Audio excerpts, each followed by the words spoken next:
Bonjour à tous et bienvenue pour cette nouvelle vidéo, c'est le retour des parties d'amateurs.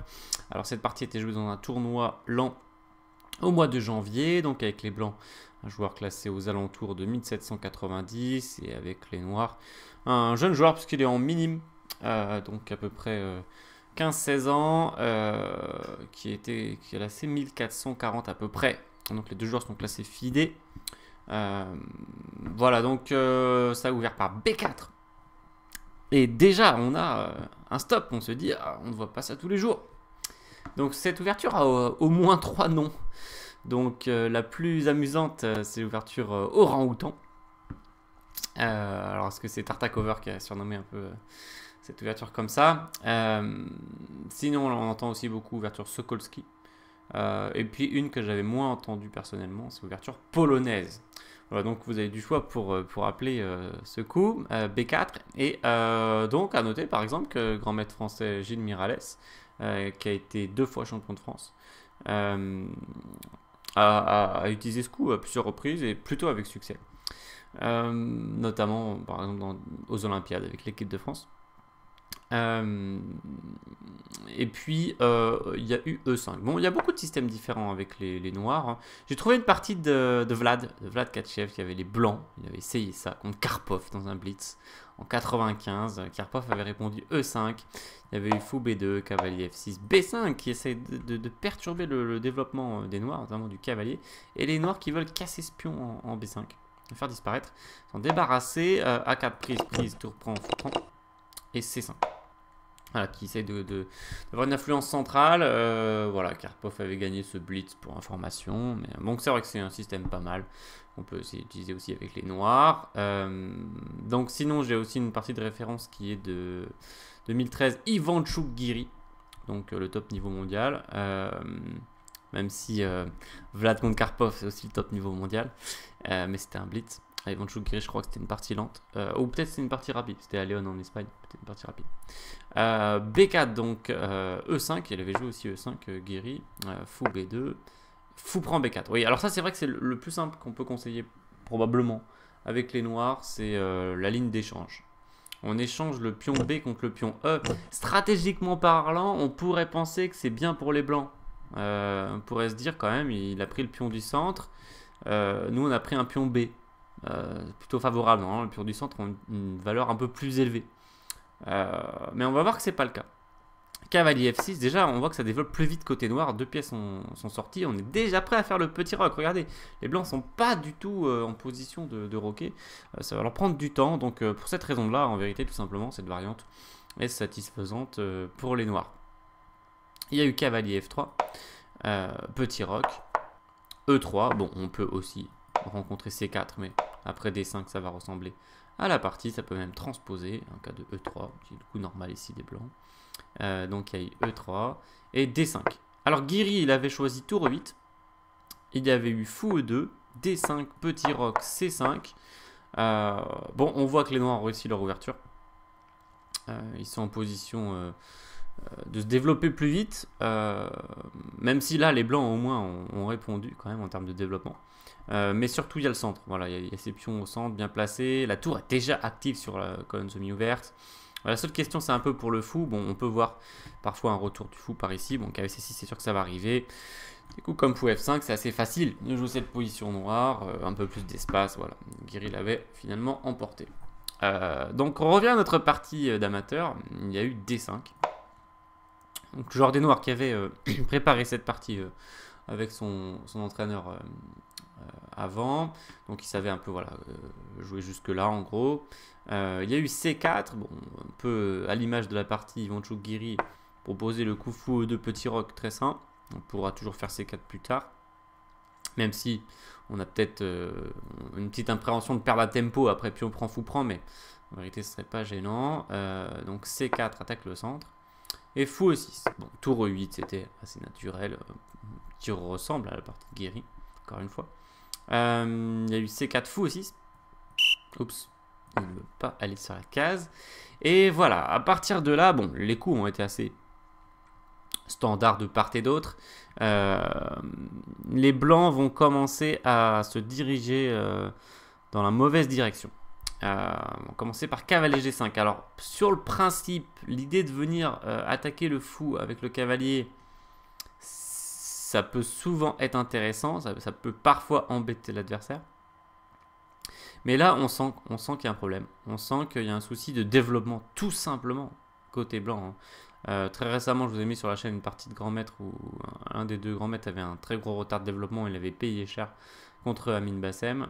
Bon, ben là, on a un niveau évidemment beaucoup plus modeste, mais ça change pas que le joueur qui est sous-développé et qui rejoue 2 fois la même pièce, voilà, comme ce coup par exemple, s'expose à des problèmes. Donc cavalier G5 c'était pas recommandable. En fait si on a fait C4 c'est pour prendre le pion du centre, donc ça c'était normal. Cavalier prend fou E2. Voilà, on prépare le petit roc. Ça c'était façon normale de jouer côté blanc. Donc cavalier G5, il y a eu H6 de la part du jeune joueur qui avait les noirs. Il voulait forcer les événements. C'était pas le meilleur. On pouvait plutôt encore développer une pièce en gagnant un temps sur le fou. Donc le fou probablement doit repartir. Et ici on pourrait jouer, alors non pas, probablement pas prise en C4 puisque après cavalier prend E6 puis on prend l'ordinateur qui ne veut pas faire les coups que je propose, ça serait plutôt satisfaisant pour les blancs, mais par contre D4, enfin satisfaisant, disons que ce sera acceptable, mais après D4 on voit que c'est assez problématique quand même la position blanche. Ici les noirs sont en train de prendre complètement l'espace avec le pion D qui avance, ils sont en position de développer le reste de leur pièce extrêmement rapidement. Et ça se voit que c'est un net avantage pour les noirs. Donc H6 a été joué, cavalier prend, pion prend. Alors certes les blancs ont pris la paire de fous, mais regardez ils n'ont qu'une seule pièce développée. Et ça c'est problématique. Alors justement, quand on est comme ça, on doit sentir qu'on a déjà pris quelques risques et il faut essayer de rapidement se remettre sur les bons rails. Donc les bons rails c'est quoi? Ben, c'est fou E2. Fou E2 et on veut vite roquer. Essayer de remettre la position en ordre en termes de développement. Les blancs, donc qui étaient classés 1790, ont voulu embêter leur adversaire. C'est vrai qu'il y a quand même 350 points Elo d'écart. Et quand le joueur plus fort pose des questions à son adversaire, il est fréquent que son adversaire ne trouve pas forcément les bonnes réponses et puis ça détériore sa position. Ça c'est vrai. Mais de là à jouer dame B3, voilà, bon, on comprend, hein, il attaque le fou, il y a B7 qui traîne derrière, après il y aura la tour en prise, le pion C7 en prise. On pourrait penser effectivement que ici, si les noirs replient le fou par exemple, ça pourrait, ou peut-être que si les blancs voilà, vont enchaîner du A3, ça pourrait être favorable aux blancs, pourquoi pas. Mais bon, on doit se dire vraiment, on doit avoir une lucidité minimum pour se dire j'ai sorti une seule pièce, je suis en train de sortir ma dame, mon roi est plein centre, j'ai pas encore sorti le fou, le cavalier, il y a déjà une tour sur une colonne semi ouverte F, faut que je fasse attention, voilà, faut être conscient du danger. Donc les noirs jouent tout simplement KC6 qui développe encore une pièce et là ça devient préoccupant, le problème de développement des blancs. Les blancs qui, voilà, encore une fois, sont... Alors maintenant, là, il devrait comprendre quand même que c'est très dangereux. Vont jouer un coup qui est un peu typique des ouvertures de B3 au premier coup, voire B4. C'est F4 pour essayer de stabiliser, enfin protéger le fou en E5. Mais ça va pas du tout avec la position. Et là, les blancs vont tout simplement trouver les ennuis à force de les chercher. Donc, eh bien, il n'était pas trop tard pour essayer de se remettre sur les rails sur une route acceptable avec fou E2. Parce que sur cavalier prend, bien sûr, on pourrait se manger sur l'autre. Et on est à un coup du roc. Quand on aura roqué, au moins, le pire sera derrière nous. Voilà. Donc, à noter ici que c'est déjà un peu tard pour jouer fou B2. Puis après, cavalier E4 qui attaque sur F2. On a des gros problèmes parce qu'il y a la dame qui menace d'arriver. Par exemple, si on joue F3, c'est dame H4 échec. Et regardez, c'est la catastrophe. Donc, après cavalier C6, il y a eu F4. Et à partir de là, les noirs vont se dire, eh ben, je suis quand même très très bien développé, pourquoi pas tenter quelque chose pour essayer d'atteindre ce roi au centre. Donc il y a eu cavalier prend E5, bien joué. Pion prend E5, alors sur dame prend B4. De toute façon, il y avait un fort coup encore, un peu comme dans la partie cavalier E4, avec beaucoup de jeux. Hein. Donc la dame qui menace d'arriver sur H4, c'est une menace très forte. Par exemple G3 pour l'empêcher. Et la dame F6 avec la tour en ligne de mire, menace échec par exemple. Et en cas de pion prend, on fait dame F3, on attaque la tour, et la tour qui n'a pas de case à part G1, et il y aurait dame F2 échec, dame prend minimum. Voilà, donc cavalier prend E5, il y a eu F prend E5 dans la partie. Et alors bien sûr, on pourrait se dire, mais le joueur des noirs a-t-il prévu que maintenant il avait 2 pièces en prise? Absolument, absolument, puisque ce jeune joueur, en fait, malgré le fait qu'il ait commencé il n'y a pas très longtemps, a l'air de progresser assez vite. J'ai analysé un peu avec lui une ou deux parties pendant le tournoi. Donc il est d'une région un peu différente de la mienne, mais donc j'ai vu déjà un peu comment il approchait les échecs, comment il sentait un peu la position et comment il faisait ses choix, et je pense qu'il peut vraiment progresser rapidement dans les années à venir. Donc il a choisi cavalier E4, il avait anticipé cette variante, parce que voilà, bon, c'est assez logique quand même, si on décide de faire cavalier prend fou, faut anticiper puis on prend et qu'on ait 2 pièces en prise. Donc il avait anticipé et il avait prévu cavalier E4, bien joué. En fait, c'est très bien senti parce que, donc sacrifice du fou, mais en cas de prise, qui n'a pas été joué dans la partie, le dame H4 échec est juste terrible.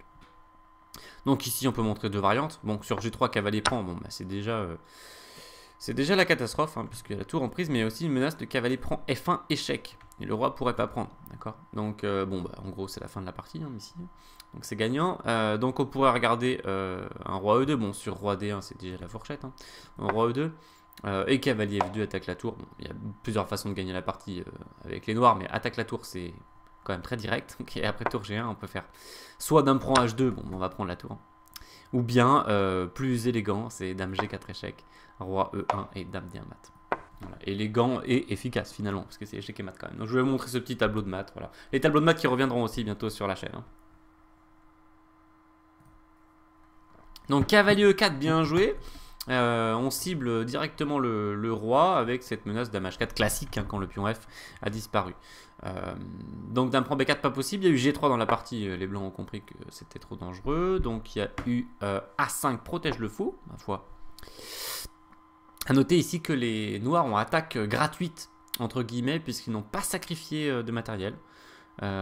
Donc ils peuvent dérouler leur attaque sans même se dire qu'ils ont un impératif de la réussir ou de récupérer le matériel. Donc ça c'est très agréable de pouvoir monter une attaque comme ça sans avoir même sacrifié le moindre... bon déjà un pion, on s'en ficherait complètement d'avoir sacrifié un pion, mais pour une telle attaque c'est vrai qu'on peut être prêt à sacrifier carrément une pièce. Voilà. Alors ici il y avait un gain déjà élégant en vérité, qui n'a pas été joué dans la partie, qui était assez joli et pas très compliqué. Je vous invite à mettre la pause pour le trouver. Donc c'était fou prend D2 échec. Alors plutôt pas cavalier prend D2, d'accord, parce que on pourrait autoriser le dame prend B4. Et là, notre tactique serait moins efficace. Mais fou prend D2 échec. En quelque sorte, on ne lui laisse pas le choix, parce qu'il est en échec. Cavalier prend. Et ici, si jamais roi prend, et bien le classique D prend C4 échec à la découverte gagne la dame. Voilà, donc ça c'était quand même déjà une façon de gagner la partie. Donc on est au 12e coup et la position blanche aurait pu déjà s'écrouler. Bon, mais en fait, en vérité, elle s'est déjà écroulée auparavant. Donc, les noirs ont joué à 5, qui n'est pas un coup très agressif, mais qui est un bon coup et qui suffit à maintenir un avantage. Il y a eu C prend D. Bon, mais regardez, c'est assez frappant quand on regarde le développement de la position blanche. On comprend qu'une catastrophe est sur le point de se produire. Puisque toutes les pièces sont sur la case départ, à part la dame. Donc, c'est pas du tout rassurant. Ici, il y a plusieurs façons de gagner la partie, parce que la position noire est totalement écrasante. Léo a choisi le coup tour F2, ma foi plutôt élégant.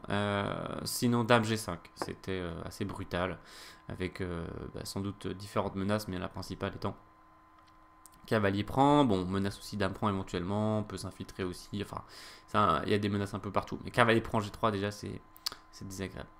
il y a eu tour F2. A3. Voilà, et là il va y avoir une variante tactique à calculer, je vais vous faire calculer.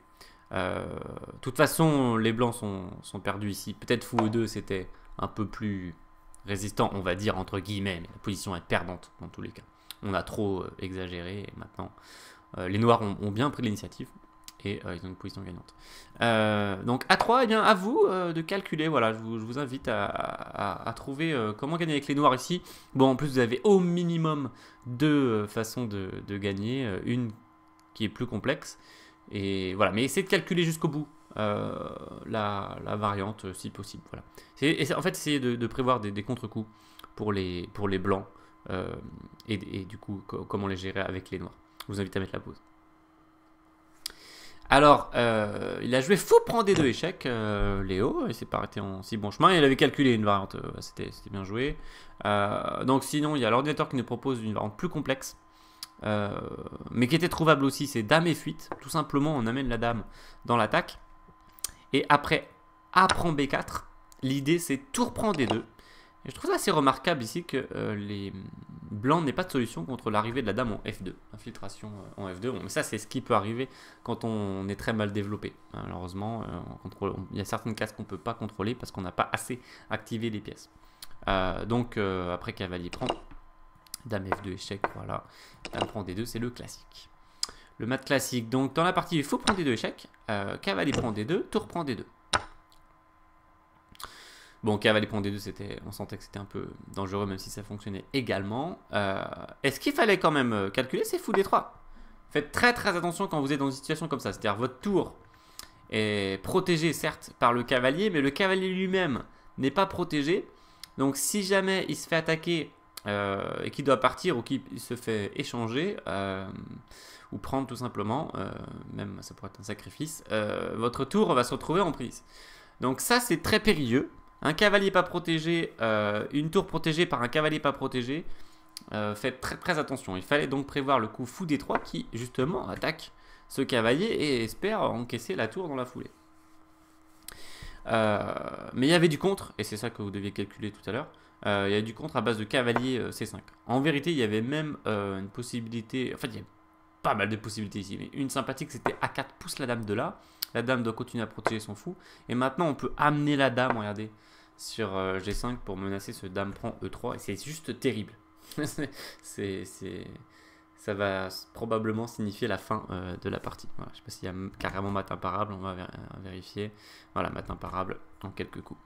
Donc, cavalier C5 joué par Léo, c'est tout à fait acceptable. Il avait calculé une variante qui fonctionnait. Alors, ici, les blancs ont pensé que c'était une occasion de récupérer le matériel investi avec fou H7 échec. Voilà. Donc, roi prend, dame B1 échec. L'idée étant d'enlever la dame de la case B3 pour qu'elle soit plus en prise et prendre cette tour. Voilà, on pourrait se dire pourquoi pas. En vérité, ici, la position noire était tellement fantastique à la base qu'il y a minimum deux coups gagnants, deux façons de gagner la partie. Donc Léo a choisi la plus simple, c'est-à-dire protéger sa tour. Voilà, auto-clouage qu'on peut parfois oublier ou sous-estimer. Auto-clouage qui fonctionne très bien dans cette position. Les noirs se stabilisent finalement. Vous allez me dire, c'est pas plus stabilisé que tout à l'heure. Cavalier n'est pas protégé et il protège une tour qui elle-même pourrait être, qui est clouée elle-même. Mais en vérité, les blancs n'ont plus de pièces pratiquement pour essayer de déstabiliser ces pièces. Il y en a du B6 stabilisateur. Et en fait, il y a aussi du dame prend D5 qui est très très stabilisateur et attaquant. Donc, c'est gagnant pour plusieurs raisons ici. Il y avait une façon élégante de gagner, c'était roi H8. C'est-à-dire, même en disant, je te laisse réaliser ta combinaison, c'est-à-dire, je te laisse enlever ta dame sur échec, puis prendre la tour, mais je te gagne quand même avec dame prend D5 échec. Voilà, regardez ici, le pauvre roi est complètement livré à lui-même au plein centre. Les tours sont dans les coins, elles n'ont pas d'influence sur la position. Et puis les noirs attaquent avec 3 pièces. Donc c'est attaque gagnante, on va montrer... un exemple, donc, bon, sur roi G2, sur roi E2, pardon, on sent qu'il peut avoir du dame G2 échec, enfin c'est pas constant, c'est que dame G2 échec, le roi ne peut pas remonter, donc la tour va être perdue. Donc bon, ça perd sur le champ. En roi C3. Et tour D8, voilà. Et même avec un coup calme qui fait pas échec, on montre aux blancs qu'ils ne sont pas en position de se défendre. Leurs pièces sont trop mal placées.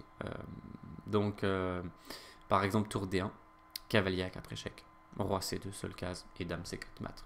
Voilà, une illustration de cette attaque noire qui se finit par ce mat.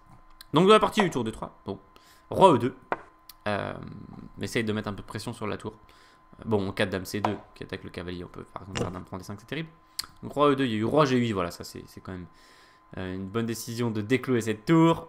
D prend E. Bon, en cas de tour C1, une autre variante illustrative, dame prend D5. L'idée de tour C1, c'est de se dire, je vais prendre ton cavalier justement. Je te montre que tu étais fragile sur ta tour en D3, même quand tu protèges ton cavalier avec ta dame, je peux essayer de te dévier. Mais ça gagne quand même avec tour D2 échec. Roi E1, dame G2. Et regardez, on a... J'ai un peu pensé à la partie de Westlesso contre Xiong, qui était dans la vidéo précédente sur les plus belles parties de l'année 2017. Bon, ben là, il y a mat imparable, en fait. D prend aussi, ça a été joué dans cette partie lente. Et les noirs ont choisi dame G5. Bon, qui effectivement est très menaçant et suffit à gagner la partie. Mais on pouvait gagner avec tour D2 échec. Roi E1, dame D5. Avec la même idée en vérité. Hein. C'est-à-dire on attaque la tour, bon, disons tour G1, et par exemple on prend H2 menace. Infiltration par D2, et après un coup comme dame D1, on peut finir par K avec D3 échec. Et si roi F1, tour F2 mat. Bon, un exemple. Un nouvel exemple, bon, sachant qu'il y a aussi du tour F8 qui pouvait venir. Voilà, donc dame G5 ça a été joué. Il y a eu dame C1 protège de justesse. Dame G4 échec. Roi E1, cavalier prend E6 tranquillement. Bon, en fait, la logique aurait voulu que les noirs terminent cette partie par une attaque gagnante. Voilà, parce qu'il y avait assez de pièces à l'attaque pour terminer l'attaque. En vérité, maintenant qu'on a gagné une pièce, on a plusieurs façons de terminer la partie. Mais le fait d'avoir une pièce en plus, finalement, ça veut aussi dire une pièce en plus dans l'attaque. Et ça, c'est quand même pratique pour terminer l'attaque facilement. Donc, dame F3, ça aurait pu être une façon de terminer la partie. Après, par exemple, tour F1, tour prend E3 échec. Regardez ce pauvre roi qui est pris pour cible et ça finit par un mat. Ou un sacrifice de dame, mais il y aura un mat dans la foulée. Donc, il a choisi cavalier prend E6. Léo, il n'a pas non plus de raison spéciale de prendre des risques s'il n'est pas sûr. Tour F1, dame E4. Voilà, il s'en prend. Pion E3, c'est terrible. Tour A2. Et puis, il a choisi de la simplicité. Et finalement, c'était efficace parce que après dame prend E3 échec, dame prend E3, tour prend E3, les blancs ont préféré abandonner. Effectivement, ils vont jouer une finale avec une pièce et un pion de moins, voire plus. Donc, l'abandon était plutôt justifié. C'était aussi une marque de respect de l'adversaire, de dire bah vraiment t'as bien joué, tu as gagné une pièce et je te fais confiance pour terminer la partie. Je veux pas tester ta technique pour voir si tu gagnais qu'une pièce de plus. Voilà, mon avis est que tu sais faire, tu sais réaliser ça. Donc un abandon justifié des blancs. Alors par contre voilà, comme j'ai dit, ça aurait été une certaine logique de terminer par une attaque gagnante de la part des noirs. Donc l'attaque gagnante c'était non pas l'échange des dames mais tour prend E3 échec. Après vraiment j'ai rien à dire sur dame prend E3 échec. C'est un bon choix, on échange les dames, on est gagnant, on a une pièce de plus, voilà. Après surtout pour disons enfin même à tous les niveaux il y aurait pas, mais c'est vrai que quand on commence à monter de niveau on est plus exigeant et on veut jouer plus en accord avec la position. Et donc pour les joueurs par exemple qui voudraient viser les 2000 élos et monter plus haut, etc. Là, je commencerai à être plus critique et de dire, bon, c'est quand même dommage, même si tu es complètement gagnant, effectivement, ça ne change pas grand-chose fondamentalement, c'est quand même dommage de ne pas jouer plus dans la logique de la position, c'est-à-dire de jouer pour l'attaque, puisque l'attaque est complètement gagnante ici. Elle n'est pas en quelques coups mat, mais enfin, elle n'est pas mat en 2-3 coups, mais ça gagne quand même très très vite. Et c'est la logique de la partie, en fait, de la position et de la partie. C'est un dénouement qui est cohérent par rapport au fait que les blancs aient laissé leur roi au centre pendant trop longtemps. On a vu, voilà, c'est ça la conclusion hein, de cette vidéo, puisque de toute façon la partie c'est terminé comme je l'ai montré par un abondement après tour prend E3 et on va juste montrer cette variante pour conclure.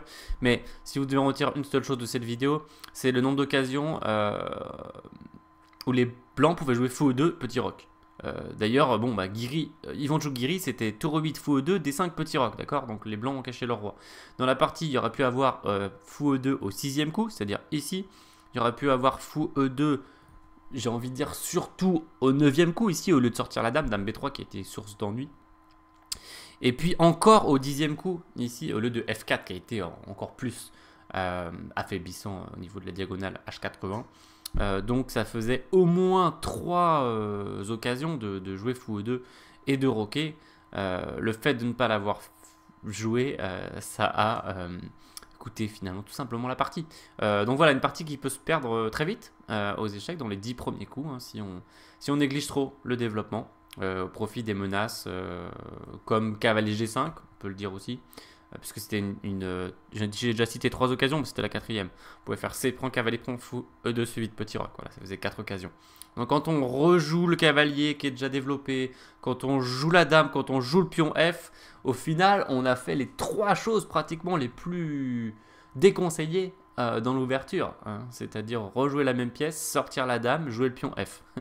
Donc ce n'est pas surprenant que les noirs aient eu vraiment une position gagnante et une possibilité de prendre l'initiative de manière très très forte et décisive ici. Et bravo au jeune Léo d'avoir trouvé comment profiter de cette situation. C'est pas forcément évident voilà, pour un joueur quand même classé 1440, mais comme j'ai dit, il a déjà pris une centaine de points dans ce tournoi et même peut-être plus.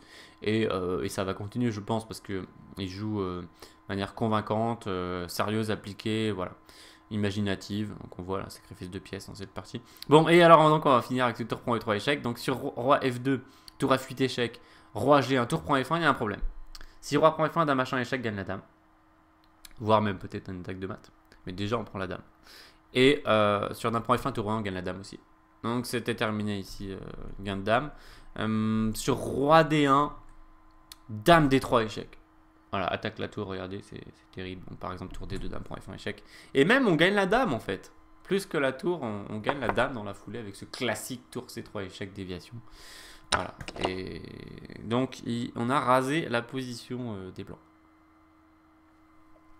Voilà pour cette vidéo. J'espère que ça vous a plu, que ça vous a appris des choses, que vous avez fait un peu découvert ce début B4.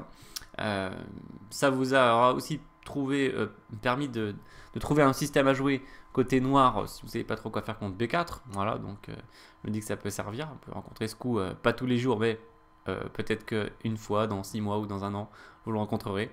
Voilà, c'est l'occasion de vous dire comment faire contre ça. C'est pas très très compliqué, on peut mettre un pion en E5, prendre ce pion en B4, on a vu que finalement ça accélérait le développement, malgré la prise d'un pion B contre un pion central. On développe très très vite et là déjà visuellement on comprend que c'est plutôt favorable au noir, même si objectivement la position est plutôt équilibrée bien sûr. Voilà, n'hésitez pas à mettre un petit pouce vers le haut en dessous de la vidéo si ça vous a plu, à vous abonner si ce n'est pas encore le cas, comme ça vous pourrez recevoir des mails à chaque nouvelle vidéo. Les vidéos d'amateurs vont se poursuivre avec une nouvelle performance, donc bon, félicitations à Léo qui a gagné cette partie avec 350 points Elo de moins que son adversaire, c'est ce qui arrive souvent avec des joueurs en progression, notamment des jeunes joueurs, mais je veux aussi démythifier le Elo, j'entends toute la journée pratiquement le Elo, le Elo, le Elo, arrêtez de penser au Elo, pensez au jeu, pensez à bien jouer, à progresser, à comprendre le jeu, arrêtez de me parler de Elo. Voilà. Donc il y aura une performance d'un autre élève prochainement sur... enfin, c'est pas d'un autre élève, Léo n'est pas mon élève, mais d'un autre amateur, avec un gros écart de niveau. Très prochainement, il y aura le retour des tableaux de maths, comme je l'ai dit, il y aura une partie exceptionnelle. Voyez, j'ai vu tout à l'heure une très très belle partie de Dubov qui a été publiée sur la chaîne Blitzstream. Je vous invite à aller la regarder. Eh bien, j'avais déjà prévu depuis une semaine de vous enregistrer une partie fantastique. C'est une des plus belles parties que j'ai vues dans ma vie, en fait. Voilà. Donc, petit teaser. Restez connectés. Et puis en attendant, maintenant que cette vidéo est terminée, vous pouvez reprendre une activité normale. Je vous dis à très bientôt. Salut!